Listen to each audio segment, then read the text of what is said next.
Hello friends, in this video I'll discuss all the formulas and important points of the topic thermodynamics and kinetic theory of gases. तो first law of thermodynamics से discussion शुरू करते हैं. Where heat supplied is equal to change in internal energy of the gas plus work done by the gas. तो आप ध्यान देंगे कि केमिस्ट्री और फिजिक्स में साइन कन्वेंशन ऑपोजिट होने की वजह से फर्स्ट लॉ ऑफ थर्मोडायनेमिक्स को अलग तरीके से लिखा जाता है. केमिस्ट्री में delta U is equal to Q plus W लिखते थे, यहां पर Q is equal to delta U plus W लिखते हैं, क्योंकि वहां पर work done on the gas positive होता था, जबकि फिजिक्स में जब हम डिस्कशन करते हैं तो हम work done by the gas को पॉजिटिव लेते हैं. ये एनालिसिस की अप्रोच का फर्क है. यहां पर हमें हीट इंजन का वर्क डन जो होता है वो निकालने में ज्यादा इंटरेस्ट होता है, जबकि केमिस्ट्री में हमारा जो फोकस होता है वो सिस्टम के इंटरनल एनर्जी चेंज को पढ़ने में रहता है. एनीवेज, आप कंफ्यूज नहीं होंगे. Q is equal to delta U plus W. Q positive कब होगा? when heat is supplied. delta U जब पॉजिटिव होगा when it is increasing, and W जब पॉजिटिव होगा when work is done by the gas. इसी फॉर्मूले को हम और एक्सपैंड कर सकते हैं. टोटल हीट सप्लाइड को NC डेल्टा T लिख सकते हैं, where capital C is the heat capacity of the given process. Delta U के लिए हम यूज कर सकते हैं N into F by two R delta T. ये जो डेरिवेशंस हैं ये काइनेटिक थ्योरी ऑफ गैसेस में बहुत डिटेल में डिस्कस की गई हैं. प्लस वर्क डन को हम लिख सकते हैं इंटीग्रल PdV. तो यहाँ पे ये जो टर्म है F, this is known as the degree of freedom. Monoatomic gas के लिए F की वैल्यू 3 होती है, डाई एटॉमिक गैसेस के लिए 5 होती है. अगर स्पेसिफिकली लिखा है diatomic gas is at a very high temperature, तब हम F की वैल्यू 7 लेते हैं. ठीक है. अब ट्राई एटॉमिक गैस अगर दी हो तो यूजुअली F की वैल्यू 6 ली जाती है, बट यूजुअली मोनो और डाई एटॉमिक गैसेस का ही डिस्कशन होता है. इसी इक्वेशन को डिफरेंशियल फॉर्म में ऐसे भी लिखा जा सकता है, कैपिटल C यानी कि specific heat capacity of the process. Molar specific heat capacity की बात कर रहा हूं. It is equal to R upon gamma minus 1 plus PdV by dt. तो स्टैंडर्ड प्रोसेसेस होते हैं isothermal process, isobaric process, isochoric process, adiabatic process. इन processes के अलावा कोई और जनरल प्रोसेस आपको दिया हुआ है तो उस प्रोसेस की मोलर स्पेसिफिक हीट हम निकाल सकते हैं यूजिंग दिस इक्वेशन. यहां पर गामा जो होता है it is a ratio Cp by Cp, heat capacity at constant pressure divided by molar heat capacity at constant volume. और Cp माइनस Cv की वैल्यू होती है R, universal gas constant R के बराबर होता है. R की वैल्यू होती है 8.314 जूल पर मोल केल्विन. Cv जो होता है specific heat at constant volume, उसको हम सिंपली FR/2 लिख सकते हैं. यही टर्म Cv की टर्म मैंने डेल्टा U के फॉर्मूले में यूज की थी. Delta U is defined as the heat supplied at constant volume for the given change in state. आगे पर्टिकुलर प्रोसेसेस को वन बाय वन डिस्कस करते हैं. आइसोथर्मल प्रोसेस यानी कि टेम्परेचर कांस्टेंट होगा. अगर टेम्परेचर कांस्टेंट है तो we can use the equation P1V1 is equal to P2V2. PV graph बहुत इंपॉर्टेंट रहते हैं, तो पीवी ग्राफ इसमें इस तरीके से कर्व्ड आएगा आपका. तो अगर टेम्परेचर 600 केल्विन फिक्स करके मैं एनालिसिस करता हूं तो ये रेड लाइन आप देख सकते हैं. अगर वो फिक्स टेम्परेचर में 400 कर दूंगा तो ग्राफ थोड़ा नीचे की तरफ आ जाएगा. इन प्रोसेसेस में डेल्टा U जो होता है उसका फॉर्मूला फिक्स्ड होता है NCV डेल्टा T. चूंकि डेल्टा T 0 है तो आइसोथर्मल प्रोसेस में डेल्टा U हमेशा 0 होता है. बची Q और W की बात. फर्स्ट लॉ ऑफ थर्मोडायनेमिक्स में अगर हम डेल्टा U को 0 पुट कर देंगे, Q और W की वैल्यू इक्वल हो जाएगी. It is equal to 2.303 nRT log to the base 10 V2 upon V1. N is the number of moles of the gas, R is the universal gas constant and T is the constant temperature at which the process is occurring. यहां पे V2 by V1 की जगह P1 by P2 भी हम substitute कर सकते हैं using this equation. आगे आइसोकोरिक प्रोसेस की बात करेंगे. आइसोकोरिक प्रोसेस का मतलब वॉल्यूम कांस्टेंट है. Then we can use the condition P1 by T1 is equal to P2 by T2. तो प्रेशर और टेम्परेचर डायरेक्टली प्रोपोर्शनल हो जाते हैं अगर वॉल्यूम की वैल्यू कांस्टेंट है. तो अगर एक गिवन सैंपल पे मैं V1 को फिक्स कर देता हूं तो यहां पे इस तरीके से स्ट्रेट लाइन ग्राफ आ रहा है. अगर वो वॉल्यूम की वैल्यू को चेंज करके हम दोबारा एक्सपेरिमेंट करते हैं तो V2 के लिए ग्राफ थोड़ा डिफरेंट आएगा, उसकी स्लोप चेंज हो जाएगी. Similarly V3 and V4. यहां पर V1 is less than V2 is less than V3 is less than V4. तो जैसे जैसे वॉल्यूम को अगर आप बढ़ा के आइसोकोरिक प्रोसेस करेंगे तो ये जो पीटी ग्राफ है इसकी स्लोप जो है वो कम होती जाएगी। आगे इस प्रोसेस को हैंडल करते हैं, चूंकि वॉल्यूम कांस्टेंट है तो work done integral P dV जो है वो 0 हो जाएगा।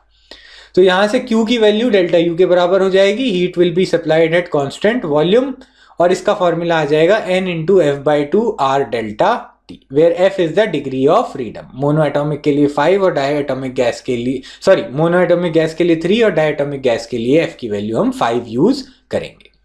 आइसोबारिक प्रोसेस की बात करते हैं। आइसोबारिक यानी कि प्रेशर कांस्टेंट है, then we can use the term V1/T1 is equal to V2/T2। तो यहां पे volume is directly proportional to temperature. तो यहां पे जो ग्राफ आएगा at a constant pressure P1, अगर हम V और T की वैल्यूज प्लॉट करेंगे तो स्ट्रेट लाइन ग्राफ आएगा। अगर प्रेशर की वैल्यू बढ़ा के सेम प्रोसेस हम रिपीट करते हैं तो ग्राफ की स्लोप थोड़ी कम होती जाएगी। आगे देखते हैं, वर्क डन आ जाएगा PdV। तो जब आप इंटीग्रेट करेंगे, प्रेशर कांस्टेंट है तो formula simply P into delta V हो जाएगा, यानी कि P into V2 minus V1। Delta U का फॉर्मूला हमेशा स्टैंडर्ड फिक्स्ड होता है N into F/2 R delta T, और Q की वैल्यू हो जाएगी NCP डेल्टा T। चूंकि प्रेशर कांस्टेंट है तो हम हीट कैपेसिटी में Cp की वैल्यू लेंगे, which is heat capacity at constant pressure.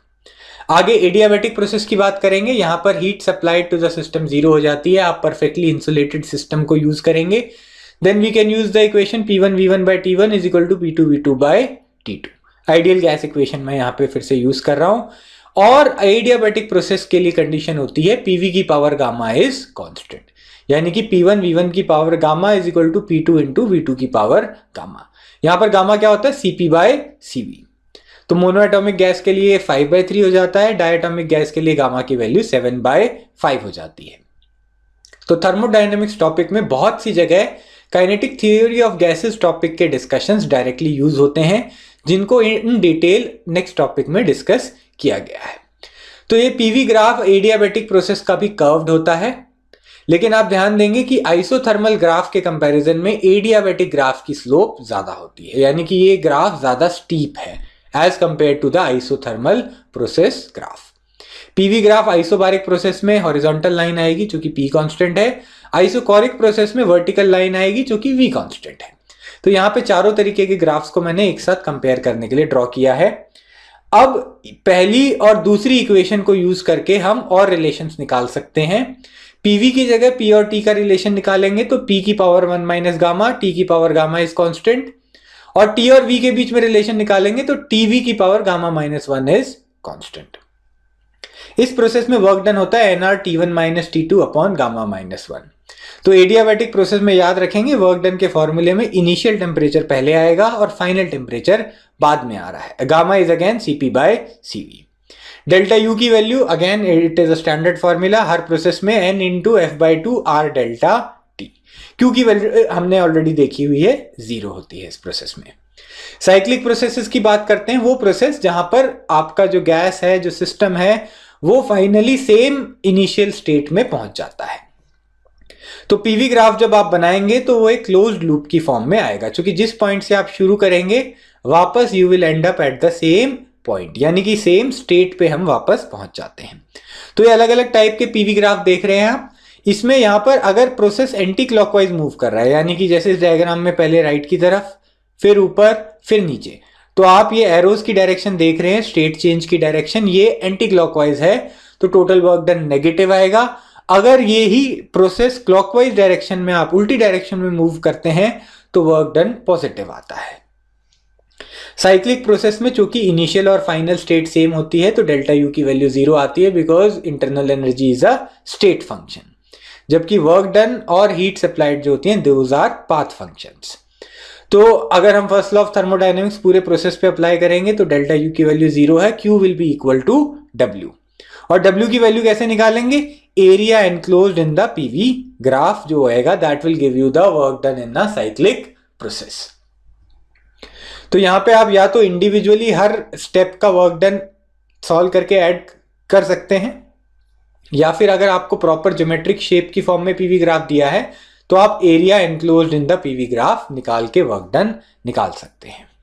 आगे चलते हैं, हीट इंजन की बात करते हैं। तो हीट इंजन एक ऐसा डिवाइस होता है जिसके अंदर हम हीट सप्लाइड करते हैं Q1, और उस हीट की मदद से the system does some work W, और कुछ हीट रिजेक्ट हो जाती है, उसकी वैल्यू हम Q2 लेंगे।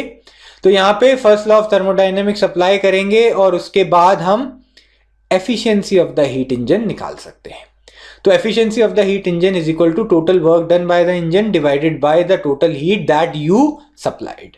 ठीक है, आपने कितनी हीट सप्लाई करी और उसके बदले आपको कितना वर्क डन मिला।